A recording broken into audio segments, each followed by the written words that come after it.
Хәерле көн. Бүген Җөмһүриятебезнең яңарыш дип аталган тарихи һәм мәдәни истәлекләрен торгызу фонды булдырган туристик объектлар буйлап сәфәребезне дәвам итәрбез. Узган тапшыруларда без Зөя утрау шәһәрендә кунакта булсак, бүген изге Болгар җиренә аяк басырбыз. Моның өчен Казаннан чыгып нибары 190 километр юл үтәргә һәм 2 сәгать ярым вакыт сарыф итәргә кирәк булыр.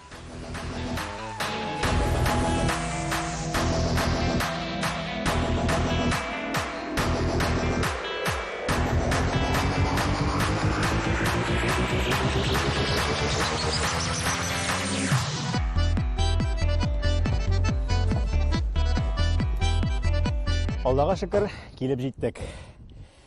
Без әле мондагы моторлыклар һәм тарих белән таныша башлаганчы, юлда йөрүче кешеләр буларак иң беренче чиратта кайда тукталачагыбызны уйладык. Һәм шушы Болгардан ерак түгел генә урнашкан 5 йолдызлы кунакханәгә тукталырга булдык. Бүгенге көндә, әлбәттә, юлдан узып барганда бу кадәрле моторлыкны һәм мондый зауык белән эшләнгән зур бинаны күрсәң, монда инде керергә дә куркып торасың, чөнки мондый җирдә бит инде арзан була алмый, дөресен генә әйткәндә. Ләкин без алайда батырчылык иттек, сезнең хакка дип, күп булса да түләрбез әле дип. Шулай да әле эчтәге корт һаман да кимереп тора. Әйдәгез хәзер бергәләп бәяләрен, монда кунакчыллыкны, барлык урнашу тәртипләрен барысын да бергәләп тикшереп чыгыйк. Киттек.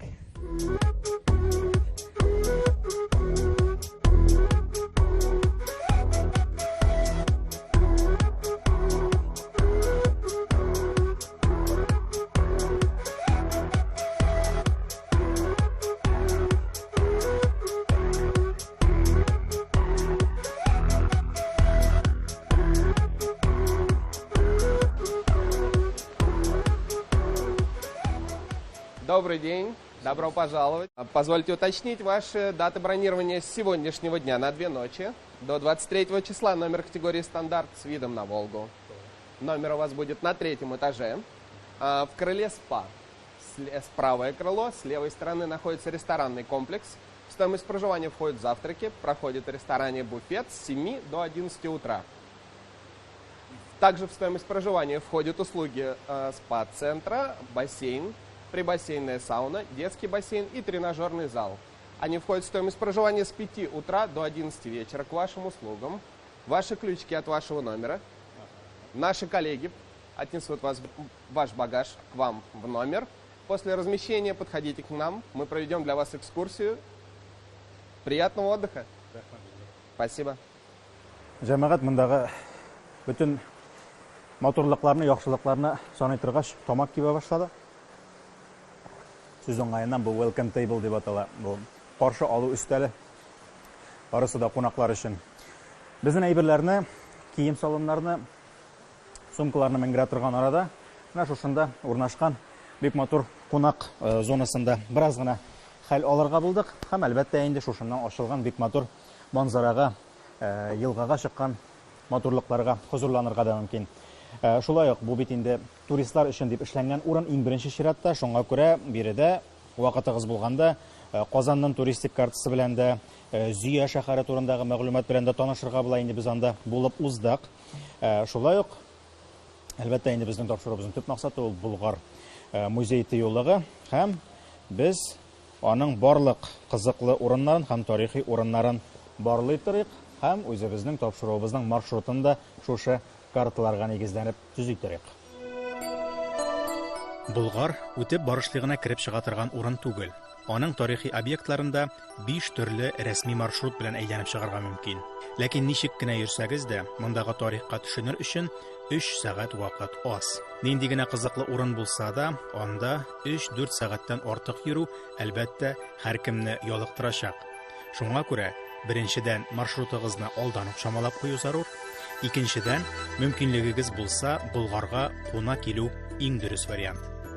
Кайда кунасыбызны хәл иттек, Болгар буйлап сәфәребезне Дөяләр патшалыгыннан башларга булдык. Это порода верблюдов Бактриан. Вообще всего в мире 2 породы.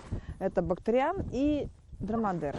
Дромадер одногорбые верблюды, которые меньше шерсти, одни горбы, они живут в теплых странах. А бактрианы это считается зимний верблюд, который может жить во всех климатических условиях. За счет того, что по своему особенному составу крови они могут температуру тела повышать до 43 градусов температуры тела и понижать до 34 градусов. За счет чего? За счет того, что у них молекулы по-другому устроены. Про них нельзя сказать, что, как в сказке Маугли, что мы с ними одной крови. У них форма крови совсем другая, как у всех других живых существ на планете. Поэтому они могут жить где хотят, где им вольготно. Раньше они в Татарстане тоже жили, существовали. Даже есть в заметках Ивана Грозного, что воины защищали Кремль, Казанский Кремль, верхом на боевом верблюде. Значит, боевой верблюд, лошадь его боится, уходит. То есть большое животное от препятствий не уходит. Воины были вооружены до зубов огнестрельным оружием верхом на боевом верблюде. Это не сильно большие особи, это маленькие верблюжата и матки. Большие верблюды-самцы достигают в холке до 2,5 метров. А здесь примерно сколько? Здесь сколько стоит верблюдов? Нет, имеется их высота. Их высота маток 1,80 м, 1,90 м. 2,5 это у нас самцы стоят отдельно, это там в другом загоне. Хәзер кешене кар көртендә басып торган дөя белән дә шаккаттырып булмый инде дисәгез, ялгышырсыз. Сезнең аларны якыннан күргәнегез юк димәк. Тән төзелешләреннән башлап холыкларына кадәр бер нәрсә белән дә шагыштырып булмаслык җан ияләре алар. Шулай да дөяләргә читтән генә сокланабыз. Чөнки алар бер генә хуҗаны соңга сугалар, әле хуҗасы да кулдан пишән ашатканда бик сак кына кырыйдан гына килә. Чөнки дөя ялгыш кына тешләре белән аны да җәрәхәтләргә мөмкин.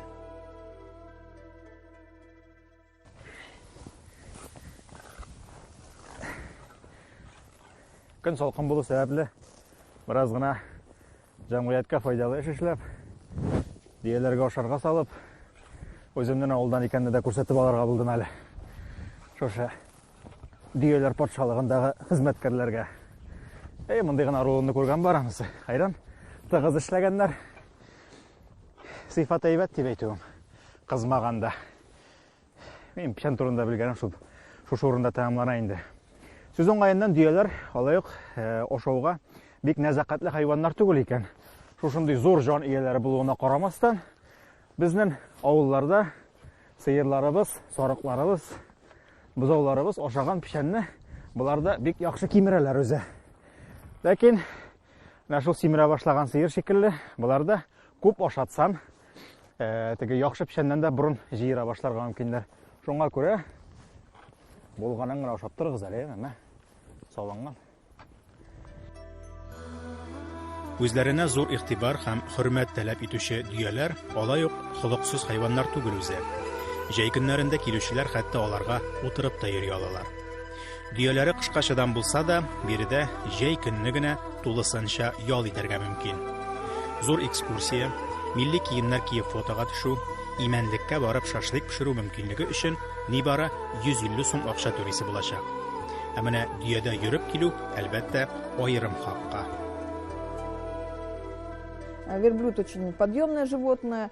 Допустим, вот малыш, который у нас весит 800 килограмм, он 400 килограмм на своих горбах спокойно поднимает. То есть весовая категория для человека, что-то там, ему безразлично, что 50 килограмм поднять человека, что 120 килограмм поднять. Он Таких людей не бывает, которых он не поднимет. Наверное. Не бывает. Все понятно. Таких не бывает. Поэтому один садится 500 рублей, с ребенком он садится уже 300 рублей. То есть получается подешевле, потому что ребенок хочется покататься 300. Мангальная зона тоже входит в цену билета. 150 рублей. Молоко, пожалуйста, хотите 50 грамм взять, хотите 100 грамм, можете не пробовать, но карточки мы принимаем, то есть можно онлайн, карточки, пожалуйста, у нас безналичку мы все принимаем. Кассы у нас стоят, терминалы у нас стоят, циклируют, все работает. 1000 сум акча белән бүтән дөяләрне карап, өсләренә утырып йөреп, сөтләрендә эчеп карарга була, әле шуннан соң шашлыкта әзрәк күңел ачып утырырга да акчагыз да мөмкинлегегез дә җитәчәк монда килсәгез. Верблюжье мясо у нас не бывает. Монсы бик мөһим әйтү булды. Өметләнеп килмәгез, теге мангал бирәбез дигәч, дөя итеннән шашлык ясыйбыз дип, итен инде үзегез алып киләсе була. Но 1000 сум акча җитә. Болгарны тулысы белән күреп чыгу өчен берничә көнгә килү аның территориясенә дә бәйле. Болгар музей тыюлыгы зөядән бермә-бер зуррак. Аның объектлары да бер-берсеннән ярый суык ерак арада урнашкан. Җәяү генә йөрисегез килмәсә, велосипедлар алып тору, электробуслар белән йөрү мөмкинлеге дә бар җәй айларында. Әмма алайда территория барыбер зур. Барыбер һәрбер объект янында тукталасы килә. Менә мондай җирләргә килеп, Хан сарае, Царский дворец дигән урыннарны күргән саен мин хәзерге заман белән чагыштырып йөрим һәм чыннан да без менә бүгенге көндә инде үзебезгә йортлар, йортка түгел инде коттеджлар төзебез инде сразу, йорт белән вакланып ятмыйбыз. Коттеджлар төзегән вакытта без ничектер һаман да менә шу 14нче гасырга, 15нче гасырларга тартылабыз һәм нәкъ менә шушы ханнар, патшалар яшәгән форматка. Бу бит инде юкка гына сарай дип аталмый. Сарай дигән инде дворец дигән мәгънәдә. Хан сарае булгач инде ул нәкъ менә комплекс буларак күз аллана. Ягъни инде аның беренче чиратта ишек алдылары бар, кирү урыннары, капкалары бар. Инде территориягә кергәннән соң анда инде яшәү өлеше аерым, мунчалары шунда ук, ансы да аерым. Ханның ялый торган урыны, йоклый торган урыннары аерым. Хезмәтчеләре утын кертә торган, яга торган урыннары тагын бер җирдән. Элек ничек булган, хәзер инде җайлап кына менә шул элеккегә борынга әйберләр кайтып килә. Инде монда карап кына кем әйтмешли тамак туймый, бу рәхәтлекләрне күз алдына гына китереп утырмыйк. Без дә ханнарча кылана алабыз бүгенге көндә.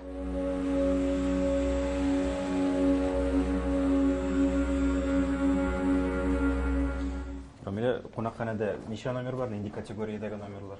Бездә 149 номер бар. 130 аларның стандартны номерлар, 18 номерлар алар люкс. 70% стандартны номерларның алар кушылган. Кушылган дигән ничек була инде? Аларның бүлмә арасында ишек бар, ягъни 2 гаилә килсә, юкса бер зур гаилә килсә, аларның бүлмәләр арасында ишек ачырга мөмкин. Ага. 2 бүлмәдә яшәгән кебек булалар инде. Әйе. Бу люкс дигән бүлмә, яме? Әйе, бу люкс. Күреп чыгыйк әле. Рәхим итегез. Рәхмәт. Мондай бүлмәләрнең бәясе күпмерәк йөри, бу люкс дигәннең? Сезонна күрә бәяләре үзгәрә. Иң аз бәясе 14 мең. 14 меңнән һәм артайын. Арзанрак вакыты моның кыш көне була инде, аңлавымча. Арзанрак вакыты ул эш көннәре була. Ягъни шимбә, җомга, якшәмбе көннәре буларның бәяләре арта, чөнки бу көннәрдә безгә тагын да күбрәк кешеләр килә. Люкс дигән номерның менә бу ярар зурлыгын алыйк инде, монда иркенләп йөрергә була, йөреп сөйләшергә була, тулысы белән тапшырулар да төшерергә була монда җәмәгать. Тагын нинди уңайлыклары бар, нинди өстенлекләре бар бу номерларның? Стандарт номерына күрә бу номерларда iPadлар бар. Ягъни кеше интернетка чыгып, фильмлар караалар төрле-төрле. Аннары соң бу номерларда кешеләр термаль зонага керә ала бушка, спа комплекста. Һәм бу номерларда, мәсәлән, кофе шәйләрнең кайберләре бушка инде стандарт номерга күрә. Әйе, әйе. Ягъни монда килсәң, иркенләп акча санамыйча, инде бер түләп куйгансың да, ял итәргә дә төшәсең, шәйдә иркенләп эчәсең. Аңлашылды. Ничә квадрат метр бу якынча күз алдына китерү өчен дип әйтик инде? 70 квадрат метр алар. 70 квадрат метр. Мин сезне бераз гына алдалаган булып чыгам бит әле. Әлеге люкс номеры нинди генә затлы күренсә дә, аны хан сарае белән чагыштырып булмый кызганычка каршы. Ләкин без алай гына чигенергә күнекмәгән. Чагыштырырга икән, чагыштырырга. Болгарның үзәгендә, яр башында менә шундый бик матур манзаралы урында хан сарае дигән тагын бер кызыклы объект урнашкан. Хәзерге тел белән әйтсәк, моны инде элитный урын дип әйтерләр, бәлкем шуңа да хан сарае дигән исемдә күбрәк туры килә торгандыр бу урынга. Бу объектның тагын бер исеме бар, ул Манаралы йорт. Планировкасын әйтсәк инде, эчендә нәрсәләр булганын әйтсәк, ул дөрестән дә хан сарае дип әйтерлек, чөнки аның эчендә мунчалары да булганлыгы билгеле. Менә бу төрле постаментларга куелган менә бу экспонатлар, алар барысы да ташта чукып ясалган кисмәкләр дип әйтик инде. Таш кисмәкләр, аларда су сакланган. Инде әйтеп уздык, кыш көне бу тик торганнан гына шушылай итеп эшләнмәгән инде өстендәге гөмбәзедә бу объектның ул ЮНЕСКО таләпләренә туры китереп поликарбонаттан эшләнгән. Ул инде матур шундай шәрык стилендә, ләкин ул саклау куполы булып тора, саклау гүмбәзе булып тора.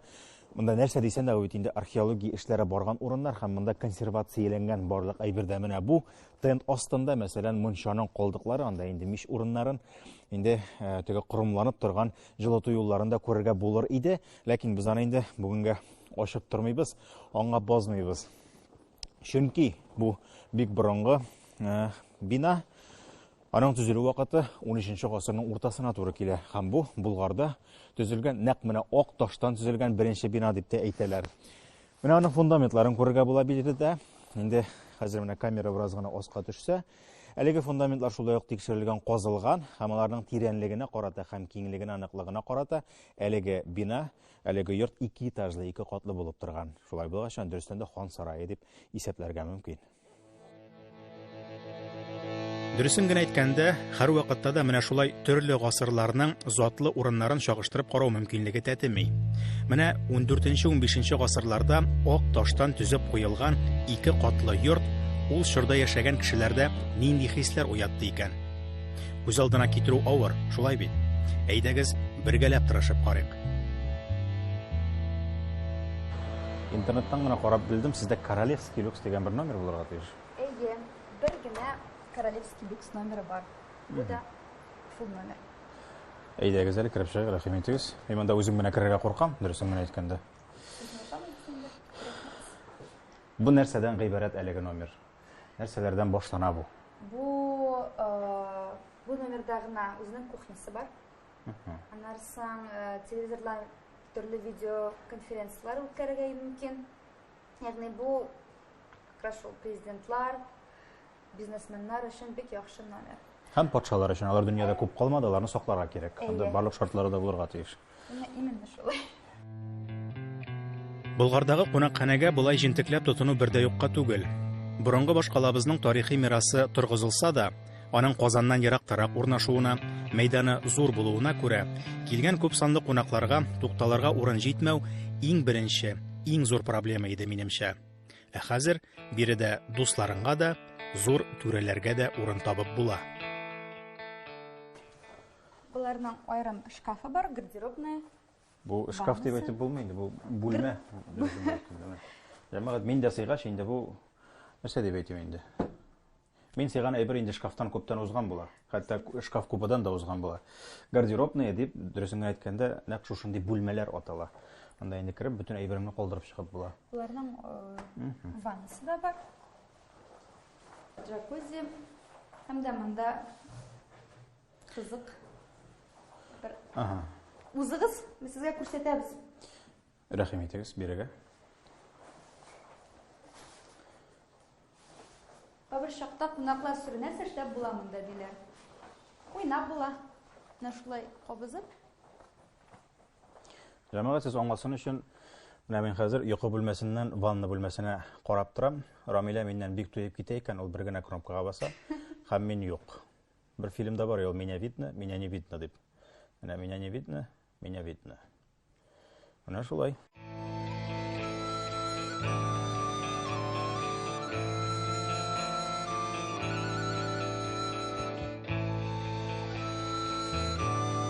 Караватларын күрдек, сокландык.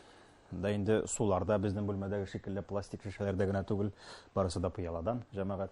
Һәм иң мөһиме, бу бүлмәдә бер нинди менә теге выключатель дигән әйбер бар бит инде. Андый әйбер юк биредә. Анда бөтенесендә кабызасың. Ябып та була. Мин кнопкага баскач фәрдәне дә ябып була икән әле. Алар шундый ук кнопкалар кроватлар янында бар. Ягъни ятып кына, сүндереп ачып була. Үзең теләгән вакытта. Монда инде караватка яткан килеште, таткалашып әтәсе юк. Бар син яб әле, юк син яб, мин кичә япкан идем дип. Кнопкасы шунда.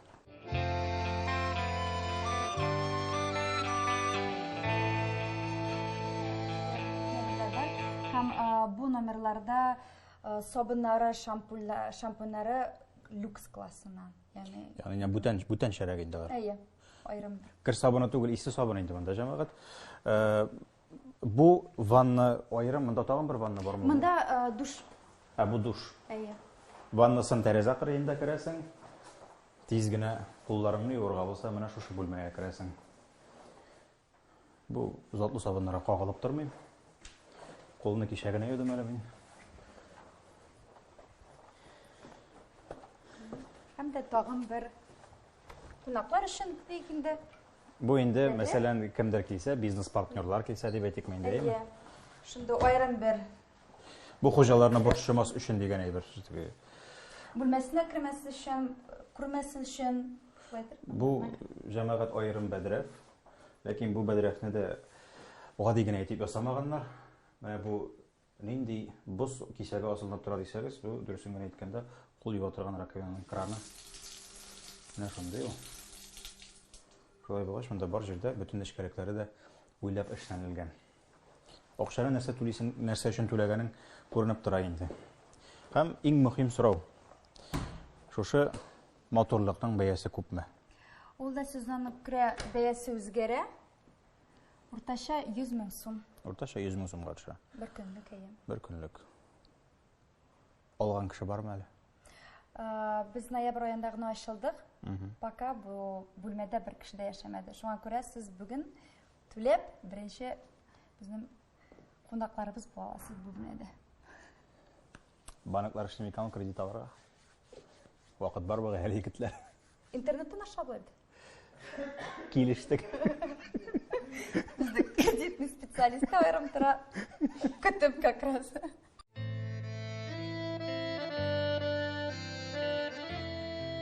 Булар барысы да бездә, безнең Татарстанда. Без чит илдә түгел, үзебезнең тарихи җиребездә. Һәм тарихи мәдәни мирасыбызның затлылыгына күрә, элеккеге караван сарайларга алмашка менә шундый зәвыклы ял урыннары килү, аларның Болгар өчен ят кыяфәтле булмавы зур бәхет әлбәттә.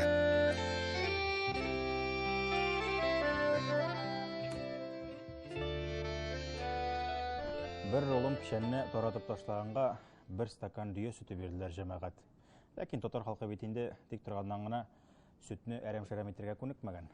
Аны инде обязательно янында чәй дә булырга тиеш. Евгений, чәй эчегәлә, пожалуйста. Добрый день. И сегодня мы с вами приготовим чай на сифоне. Для этого у нас вот здесь все заготовлено, ягоды и фрукты. Это будет согревающий фруктово-ягодный чай. Вот. Немножко. Самое незнакомое слово, это чай на сифоне. Что такое сифон? Чай на сифоне. Вернемся немножко в историю этого чая. Этот чай начали приготавливать с 19 века. Но изначально этот аппарат использовали для приготовления кофе. Но так как процесс приготовления кофе менее интересный, чем чай, то сегодня мы будем готовить на нем чай. Преимущество процесса этого чая на сифоне приготовления, то что мы можем мешать несколько чаев одновременно. Также мы можем делать фруктовые тизаны. Наверное, начнем приготовление. Так, сосуд поставим. Вот эта вся конструкция, это сифон, да, называется? Вся эта конструкция называется сифон. И сейчас в верхний резервуар мы начнем добавлять наши ягоды и фрукты. Чай у нас заваривается наверху. Чай у нас заваривается наверху за счет процесса ректификации температуры и давления. Вода поднимается наверх.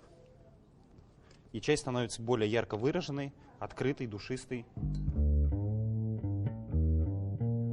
Татар халкын чәй пешерергә өйрәтәсе булмаса да, сифон белән эш итүнең үз нечкәлекләре бар. Өстәге савытка җаның ни тели шуны чамалап кына салганнан соң, спиртовка кабызыла һәм су кайнатыла. Ике савыттагы басымнар төрлелеге аркасында кайнаган су өскә күтәрелеп, 2 минут чәйне пешерә дә, спиртовканы сүндерүгә кире үз савытына агып төшә. Так, я так понимаю, у нас все готово. Да, совершенно верно. Можно я задам вопрос, который всех сейчас волнует? Вот сырье, которое мы положили, оно пригодно для повторного использования? Или Нет, так это уже будет не такой насыщенный, яркий чай. Лучше все-таки использовать новое сырье. Но в теории вы можете сделать вторую раз заварку. Oysa biz bir paketikten 8 çay çay yapıyoruz bitinde. Olay yaramıyor җәмәгать.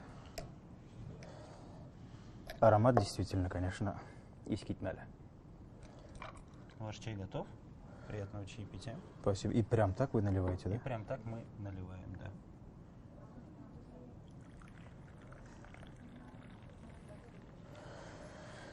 Что там по-татарски сказать надо? Мне вам. Чәйегез тәмле булсын. Ага.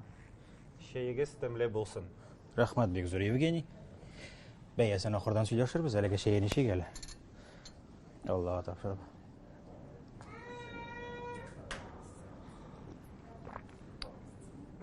Эй, җәмәгать.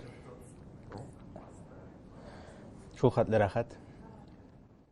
Самавыр чәенә җитмәсә дә, бу методиканың да үзенә күрә бик тәмле ноталары бар дип сөйләшим әле. Мондый чәйгә сөт тә салып торасы килми, һәм инде артык балландырасы да килми. Барысы да бар, барысы да җитеш, һәм барысы да үз урынында. Һичшиксез татып карарга кирәк моны.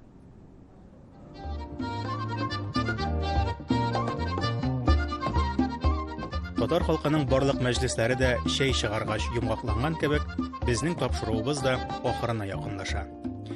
Бүген Болгарда беренче көнебез генә. Шуңа күрә бу тапшыруны күбесенчә килеп урнашуга багышладык. Бу сәфәрдә тагын ниләр күргәнне, ниләр ашаганны һәм күпме акча тотканны киләсе чыгарылышларда күрерсез. Очрашканга кадәр.